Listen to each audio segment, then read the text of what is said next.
Welcome home. We are WNST.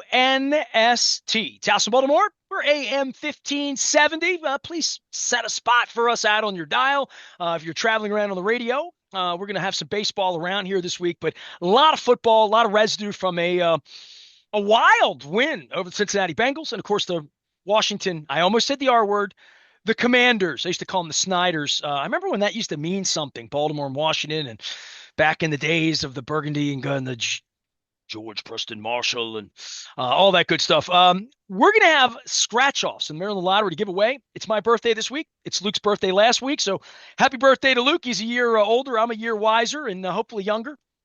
Friday will be at Pizza John's in Essex. Luke will have the delicious, don't even eat on Thursday, man. I'm going to have crinkle cut fries with gravy. We're going to do pizza 28 different ways, including Dundalk Venezuelan right there in Essex, which is the Hawaiian with the pepperoni on it because that's crunchy and delicious. I'm going to give everybody a try. So if you love pineapple pizza, come on out to Pizza John's. And if you hate it, I won't make you eat it. You can get whatever you want. Get a meatball sub if you want. You're delicious imported ham. It's imported. Got to find out where it's imported from. I'm going to have Brett on, Michelle, our friends at the Pizza John's, celebrating my birthday. They're also having a big anniversary Pizza John's, too, that I'm going to be telling you about when we're over there. Luke, I know your family hails from the greater Essex area, so it'll be a little bit of a homecoming for you. And an interesting homecoming game ahead with this thing we play every 8 years here and every 4 years together. But this Bengals thing, we get together with them pretty often. And with the Derrick Henry train running and their defense, evaluating the Ravens offense in the aftermath of all of this offense, all of this running, and the Bengals secondary being decimated, it is a nice feeling that whatever the track meet they just left in Cincinnati, I'm thinking there might be a little bit of a track meet coming here this week too. Yeah, no question about it. And you just asked me about, looking at the Bengals with the Ravens and what that rivalry is and how weird this game was compared to what you typically see from an AFC North showdown. For all the talk of the Bengals and what they've accomplished over the last few years and times where they've beaten the Ravens, you know how many times they've beaten Lamar Jackson? Once. Well, I Back in remember Lamar breaking ankles there years ago from up. Everybody, I was in the press box. Everybody's laughing in Cincinnati. Like it was literally the first time I'd ever heard utter noise. I'll never forget it. When he made that play, it was a sound in a press box, and you could tell Chad and Greg and the Whistler, everybody. I've been in a lot of press boxes. I know how not to cheer in the press box, believe it or not. I heard noises I'd never heard from Lamar in Cincinnati. So that's unforgettable that day. That's his play, right? I mean, there's a lot of them, including the one on Sunday, but the original play in Cincinnati, something we've never seen before or since. Yeah, the spin. I mean, Kevin Harlan, who was calling the game in Cincinnati on Sunday, famously said he is Houdini. Well, we saw the latest Houdini play when Lamar drops the snap, is trying to pick up the ball. Sam Hubbard's got him dead to rights. Stiff arm Sam Hubbard, who probably has, I don't know, 50 pounds on Lamar or at least 40 pounds on Lamar. Stiff arms him, gets away, throws the ball up, and Isaiah Likely catches a touchdown. I mean, it was another one of those plays that I'm sure the press box, people are laughing and just gasping at how unbelievable it was because I think everyone was doing that at home.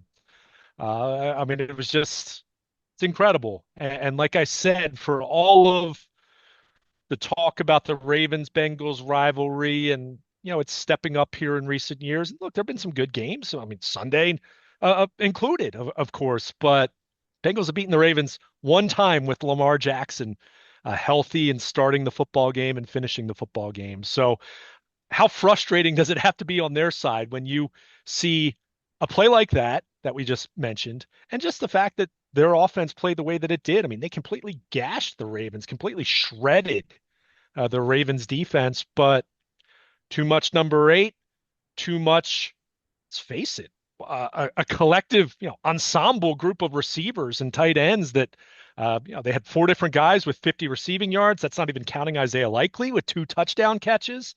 I mean, they really spread the ball around, and they showed that on a day when the Bengals were determined to not let Derrick Henry beat them in terms of stacking the box and doing what they did at the line of scrimmage until Derrick Henry finally busts loose on the next to last play of the game, the Ravens had no problem. They moved the ball and they needed to because they trailed in the second half. So, as I said in a previous segment, you want an offense that can play in different ways. And what we've seen the last couple of weeks, and I'd even throw Sunday in there as well, even though Derrick Henry didn't have big rushing totals until the very end that got him close to 100 yards. But they've really done, and Todd Monken's done a really good job marrying the passing game to the run game. When you see they have Charlie Kohler on the field when they're running kind of that 22 personnel, to kind of give a heavier look. Well, in order to not be too predictable, what do you need to do? You need to throw there.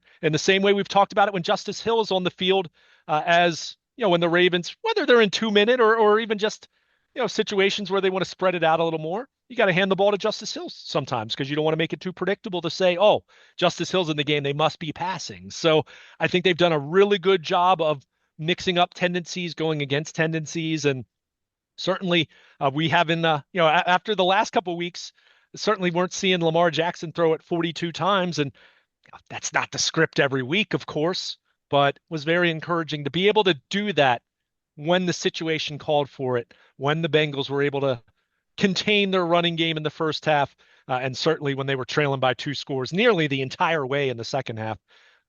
Again, for me, that bodes well for getting deeper into the season, knowing that, hey, you're going to have injuries. You're going to have teams that have a good game plan for you. You're going to have teams that can stop what you do the best. So when that happens, you can either throw your hands up and keep trying to do it, and then you're just beating your head against the wall, or you can adjust. And I thought the Ravens did a really, really good job of making adjustments on the offensive side on Sunday. Well, you do the math on this. We're what, 30 some percent of the way through the season, right? At this point, the disappearance of Mark Andrews as a focal point, a go-to guy, a binky in the case of Lamar, which he was earlier in his career. We talk about Tucker and where he is in his career, and Andrews where Kohler's on the field, Likely's on the field. They play heavy with Ricard and Henry early in games to try to have those first down 7-8 yard runs and be in 2nd and 2 and not have to throw the ball. We talk about Odell Beckham coming here last year, and I saw him in his locker doing whatever he was doing this week as well. And by the way, have you entered the locker room for the last time? I guess that'll be Wednesday's conversation. We can talk about the players trying to throw you out of the locker room, you and everybody else. Jameson's rebate, all of you guys are just bye, see you, no more locker room. But I would say for the offense and for what we expected and what we've come to know in regard to my complaints about how much can they throw, how much do they want to throw, how much can Zay Flowers really expect to get the ball, or Mark Andrews expect to get the ball in an offense where in a perfect world, they're 21 to 26 for 212 yards because Henry ran for 120, Lamar ran for 58. And I don't know, that would say that's their profile. That's not what it looked like on Sunday. That's not what it looked like any week. Over the mean and over the average of the aggregate of a year, what they would want week by week to look like probably isn't as much passing, even though they'll tell the wide receivers and the tight ends that. You've always maintained they can throw it, they can throw it, they should throw it, they should throw it more. And I always say, I don't want you in 2nd and 10 and then having Ronnie Stanley jump off and we're punting. So, and because they're so interesting on 4th down, that if they get the 4th and something, they have an opportunity to go for it, keep the punter off the field. They have more plays to extend drives, to keep the ball, quite frankly, and keep their defense off the field, which that's going to be its own segment, what the defense is doing. But offensively, in the heart of hearts, I really expected Andrews to be a bigger part of this thus far.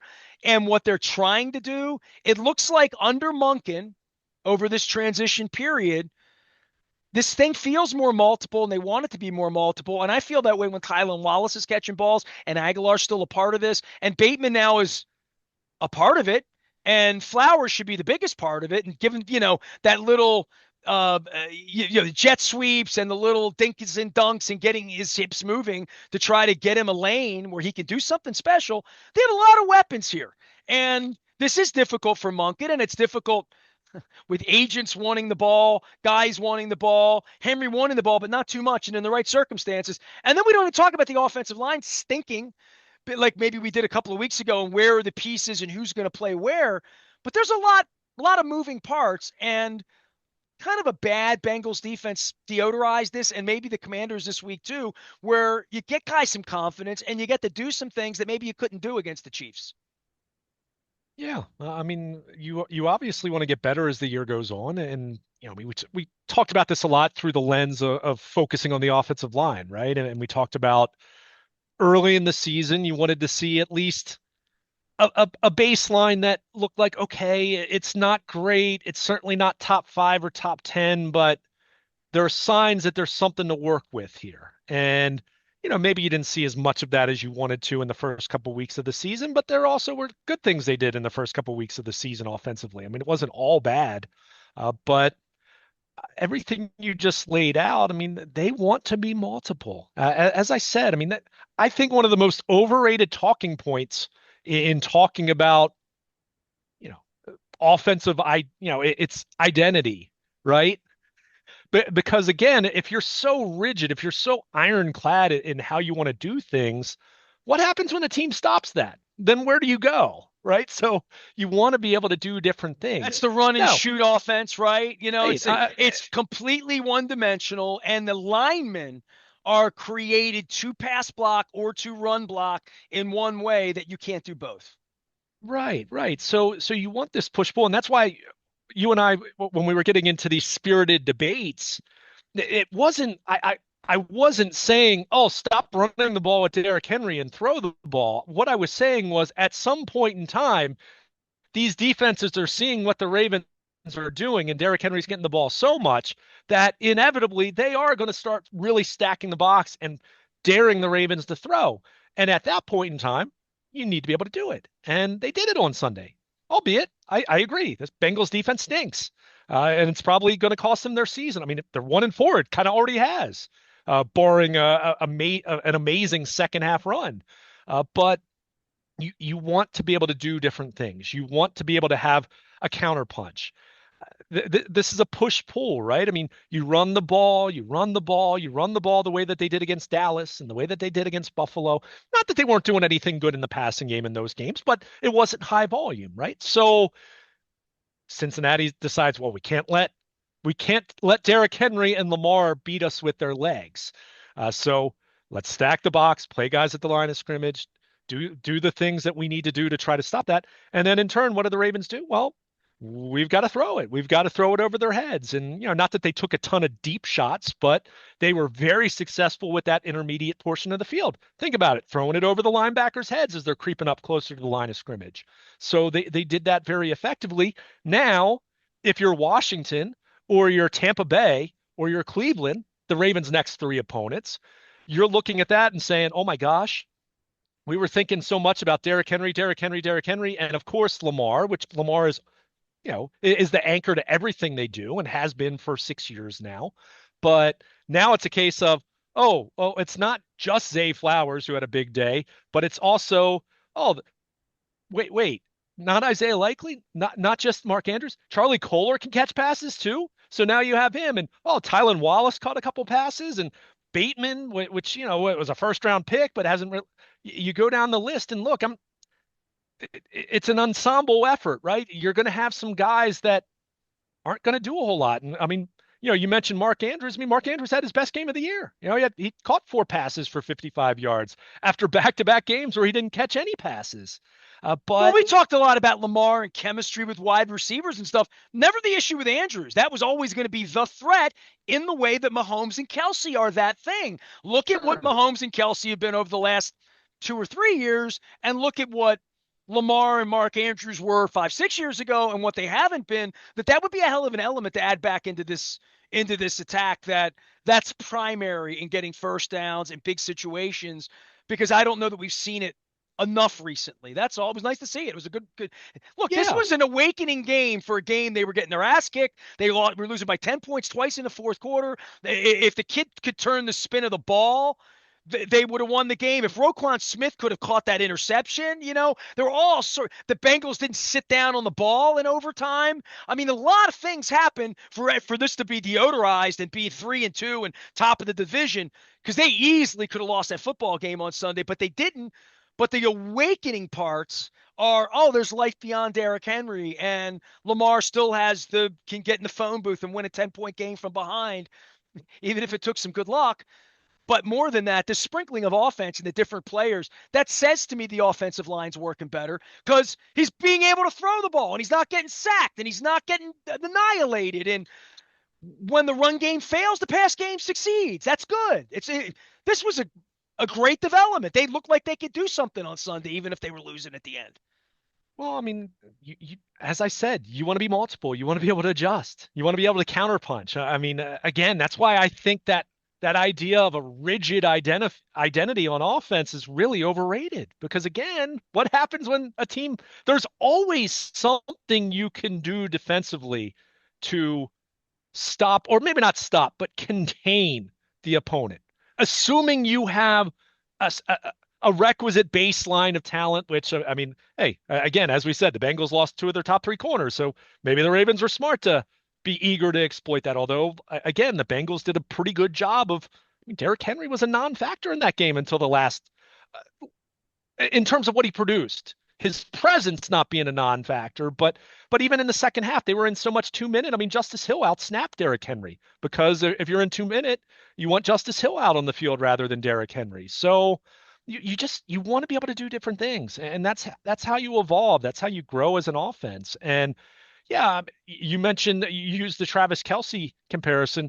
Go look at Travis Kelce in the regular season last year. He didn't put up the monster Travis Kelce numbers of the past, and part of that is he's pretty long in the tooth at this point. He's old, but we saw what he did in January. So, even this year with the Chiefs, and we'll see how the coming weeks go with Rashee Rice sidelined at least indefinitely, if not for the entire season. But the first couple of weeks, Kelce did nothing in their offense, in the same way we were talking about Mark Andrews, and then suddenly he emerges when they need him. So I think with Andrews, there were some questions about how healthy he's been coming out of the gate, not just coming back from the ankle last year, but remember he was involved in that car accident in mid-August, which thankfully he avoided any serious catastrophic kind of injuries, but he was banged up from that. And from what I understand, was kind of banged up anyway at that point in training By the camp. way, I saw So Wiggins' car over the weekend. It's been strange. I mean, I see people yeah, driving like maniacs. Please slow the hell down. If you're listening to yeah, me, please stop.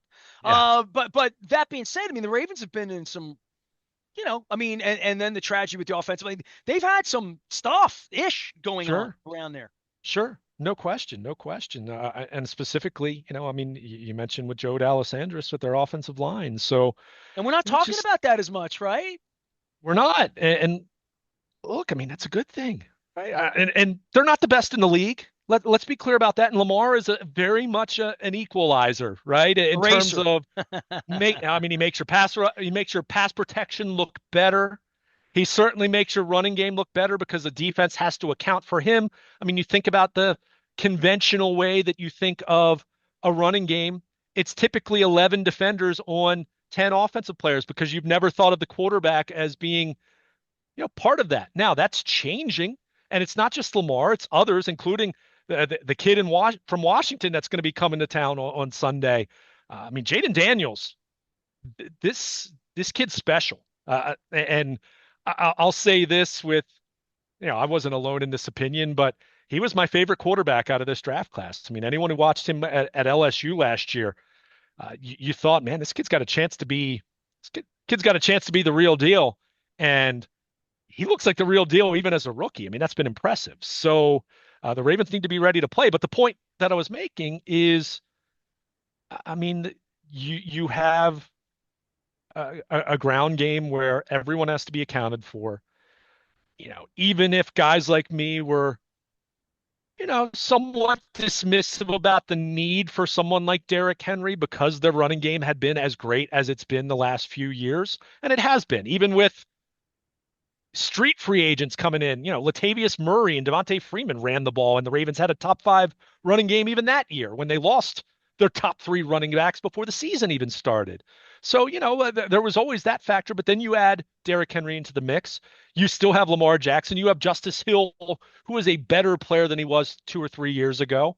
And you've got something that is multifaceted and it's dynamic. And then on the flip side, you marry play action and boot action and all the different things that the Ravens like to do.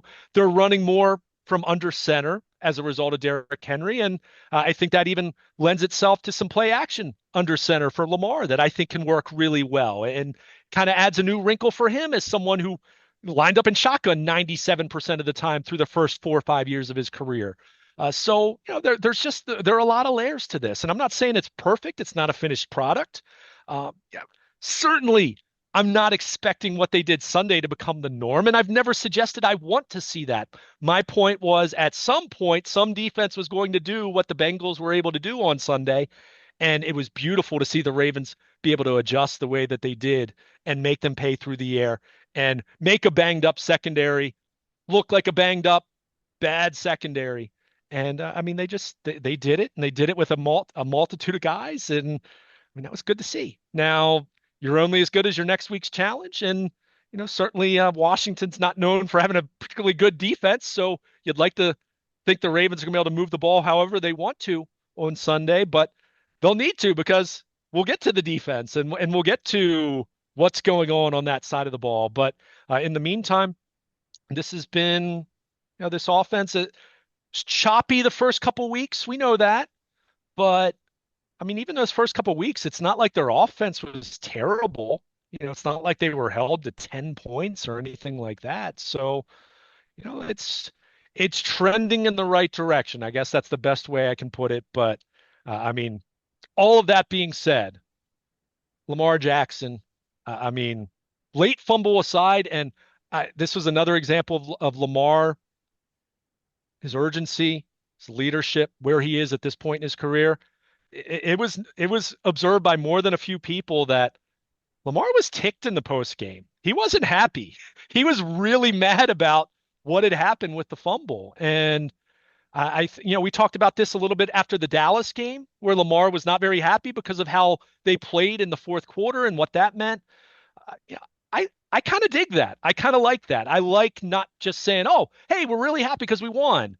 You could tell he was not happy about that, and I think there's a way to channel that to make him even better, make this team even better. And as we've said, and look, we're singing their praises on the offensive side of the ball. We'll get to the defense and all the problems there, but we also know it's early October. We've seen this team get on a roll at this point in the year, and we've seen this team look like the best team in football in the regular season multiple times in recent years. But we know ultimately this is all about January, and that's why, again, what they were able to do, down 10 points, down 10 points in the fourth quarter even, and to be able to throw the ball when Cincinnati knew they needed to throw the ball, and they were still able to do it. I like seeing that from a big picture standpoint. Not that you want to be in that position, but knowing that it can happen. At some point, it will happen, most likely. And you want to be in a position where, if that's the challenge, if that's the adversity that you're facing on that particular Sunday, you want to be able to do it. And in that way, Lamar Jackson in this offense absolutely rose to the occasion and ended up hanging 41 points on a bad Bengals defense, which is what you want to do at the end of the day. Do what you're supposed to do, and they adjusted in the way that the Bengals forced them to adjust. He is Baltimore Luke. He's Luke Jones. You can follow him anywhere out on social media. Our friends at Jiffy Lube, as well as Royal Farms. Real fresh, real fast, powering him up. We did a whole thing on the kicking game. We've done things on John Harbaugh. We're doing some offense now. We'll get to some defense in a week where we get some baseball, too. I'm going to have to write Mr. Rubenstein a second letter this week and tell him we're not Redskins fans or Commanders, Snyder. That's not the team we root for in Maryland. So nonetheless, offense. Just two thoughts, and then you can run with this however you want. I like King Henry in the offense. And you can brag on your Lamar braggings and the things that you thought. I always thought that getting off the bus and being able to run the ball or feeling like we can run the ball or making them feel like we can run the ball beyond Lamar into the phone booth and Lamar, sleight of hand and like all of that with no offense to Gus Edwards or even J.K. Dobbins when he was right, not galloping and perfect, and he was never fully healthy here. And God bless him out in San Diego, as I would say, which I know is not San Diego anymore. the notion that they're going to be able to run the ball and that they can. And I was way more worried about the offensive line a couple of weeks ago. Now that I've seen it enacted, Eric, we haven't talked about Eric DeCosta in a month because we don't have personnel problems, personnel weaknesses perceived to be anywhere other than maybe Marcus Williams' contract, but that's another story. The up tempo part of what they did when they were forced to go out there and run 2 minute and gas the other defense and maybe put a base package on the field that you want to go with and run down the field and run up to the line of scrimmage. That sucks when Lamar's winded, right? And I don't know, Lamar doesn't get winded much. He's a hell of an athlete, man. I mean, that's one thing about him. He can take a, pop in the ear hole, get back in the huddle and get back out and snap the ball. There have been issues of communication at the line of scrimmage. There has been this perception, and again, I'm not a real reporter anymore, Luke. So you'll have to, when they throw you out of the locker room this week, you'll have to get to the bottom of the Lamar situation. But Lamar running offense, Lamar wanting to run plays, Lamar wanting to scramble in and out of plays at the line of scrimmage and identify things as the QB captain out in the field. But there's something about that hurry up that I liked, and Lamar takes good care of the ball. All that being said, the ball coming off his chest and fumbles and whatever, fumbles aside, and if that's your concern that if we speed it up, we're going to make a mistake. We did a whole thing on Harbaugh when the world speeds up on Harbaugh. Harbaugh makes mistakes like calling timeout and doing things that he shouldn't be doing. But in the case of Lamar, asking him to do a lot. Read defenses, get up to the line of scrimmage, carry the ball, throw the ball, run like hell, and still throw. Fumble the ball, jump on it, not jump on it, run out of the pocket, throw a touchdown pass. All that Houdini nonsense. There is something about hurry up in this offense that on the road, especially shutting the crowd down a little bit, and like we're going to stick the ball up your ass, and it might be Derek, and it might be a pass to Pat Ricard. You know what I mean? But we're going to do things here to not allow you to substitute and to really full court press Lamar when he's not winded, when the situation's right. I sort of that sort of turned me on a little bit about the offense, Luke. I did.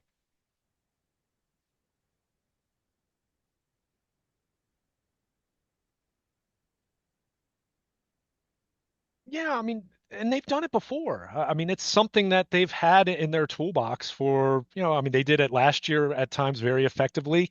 I think there's always a challenge to running 2 minute because of what it can mean when it's not successful, and then suddenly you're three and out, and your defense didn't even get a chance to grab some water on the sideline. So you can't do it all game long. But I definitely think there are times where it makes sense. And obviously, they were in a ton of 2 minute out of necessity on Sunday. So can you mix that in a little bit here and there?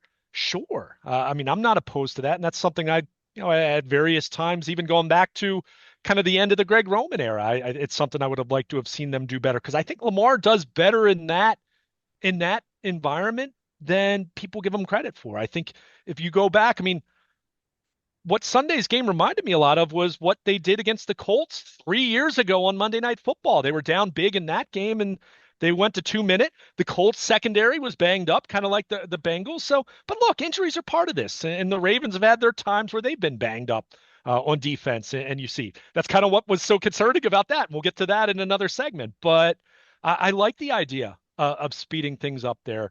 Probably not going to see a ton of Derrick Henry in that kind of circumstance. I think you're going to want Justice Hill on the field because he's better in pass protection, is a little more versatile in terms of what a running back's going to do when you're kind of in a hurry up situation. But yeah, I like that. And again, it's all about being multiple. It's all about being able to win in different ways. It's all about being able to adjust when the opposition does something to take away what you do absolutely best. I mean, there's no disputing how well they had run the football the last couple of weeks. And that's why I said at some point in time, some team's going to say, we're not letting you do that. We're going to force you to throw or force you to spread things out or force you to go into 2 minute. However you want to try to adjust. And they were able to do that. So yeah, I like Lamar in that setting because I think, as I've said for a long time, he does read defenses better than, and I'm not saying you specifically, just, when people have questioned that part of him, I think he sees the field better than people give him credit for. His Superman play to Isaiah Likely kind of showed that. He's running for his life and dropping the ball and stiff arming Sam Hubbard, and then, hey, throws the ball to Isaiah Likely, who adjusts and succeeds in a scramble drill opportunity. So, You go back I to him mean, chucking it to again, Hollywood that's Brown, he's so going good deep. Yeah, out of structure, but when they aren't, yeah, yeah. I mean, they've been able to do that. So, look, again, you're not going to do that for 60 minutes. That's not going to be how you do things an entire game. And yes, your preference is to be up 10, not down 10 in the fourth quarter, but the other team tries too. And when you find yourself in that position, even if it's only once or twice a year or once every other year or whatever, because they haven't been in that spot very often because of how good they are overall, it's really encouraging to be able to see them do what they were able to do. And again, if that happens at some point next month or in January or next year or whenever it happens again, you have another example to draw from and say, hey, yeah, we did that. Like I said, they did it against the Colts, but that had been going on 3 years. So this was their biggest comeback win since then. Again, hats off to Lamar Jackson, hats off to Todd Monken, hats off to this offensive line and their entire cast of characters that at various times picked up and did heavy lifting for a group that needed to do plenty of lifting because of just how bad their defense was over the course of Sunday's game. He's Luke Jones. He is Baltimore Luke. You can find him anywhere out in the internet. He's not even in delay when that happens out there. He's out on social media, all powered up by our friends at Royal Farms, as well as our friends at Jiffy Lube Multi-Care, keeping us in order. It's going to get us over to Essex on Friday, the 11th. It's my birthday this week. It's Luke's birthday last week. We'll be celebrating with pizza and crab cakes and crinkle cut French fries and cold cut subs, anything you want. I mean, Pizza John's one of the great institutions. They have a heck of a story to tell. We're going to tell that this week as well as my childhood of getting pizzas down there when my uncle Joe had a hair salon at the corner of Eastern and Marlin Avenue. It's not a Royal Farms, cross street from Royal Farms. It's one of the competitors there, right up the street from my good friends at Blondell Miller Schuler as well. Essex, the homeland. I never admit that, being a Dundalk guy, but my parents were really, when I was a kid, I used to say I lived in Essex because I thought I did, because I thought I was going to Kenwood High School. Don't tell Mike Preston that. Who would want to be in the Kenwood Hall of Fame when you could be in the Dundalk Hall of Fame? I don't know, the Dundalk Essex thing. It's almost like the Baltimore Washington thing. Probably a pretty good week to do that. We'll be doing some Pizza John's in Essex on Friday. Come on by, grab a scratch off in the Maryland Lottery, get yourself some delicious pizza. We'll be there all afternoon celebrating birthdays, as well as our disdain for all things Washington. I have to educate some of these young kids this week with some of my writings. I am Nestor. He is Luke. We're going to talk defense. Big win for the Ravens and big offseason coming for the Orioles. We got a lot of things on our minds around here, as well as an election ahead. We're WNST AM 1570, Towson, Baltimore. We never stop talking Baltimore positive.